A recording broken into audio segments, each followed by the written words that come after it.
ನಾವು ಫಂಕ್ಷನ್‌ಗೆ ಹೋಗುವಾಗ ಎಷ್ಟೇ ಬೇಗ ಹೋದರೂ ಹರಿಬರಿಲೇ ರೆಡಿ ಆಗೋದು, ಹರಿಬರಿಲೇ ಹೋಗೋದು ಇದ್ದೇ ಇರುತ್ತೆ. ಅದೇ ಥರ ಇವತ್ತು ಒಂದು ಗೃಹ ಪ್ರವೇಶ ಇತ್ತು ನಮ್ಮ ಅಮ್ಮನ ಕಡೆಯದು. ಸೊ ಅದಕ್ಕೋಸ್ಕರ ನಾನು ಹರಿಬರಿಲೇ ರೆಡಿ ಆಗ್ತಾ ಇದ್ದೀನಿ.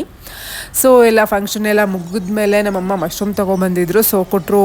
ಅದನ್ನೇ ಇನ್ನು ಅದು ಸ್ವಲ್ಪ ಇಡೋಕ್ಕಾಗಲ್ಲ ಅಂದ್ಬಿಟ್ಟು ಗ್ರೇವಿ ಮಾಡ್ತಾ ಇದ್ದೀನಿ ನೈಟ್ ಡಿನ್ನರ್ಗೆ ಬೇಕಂತ ಅಂದ್ಬಿಟ್ಟು.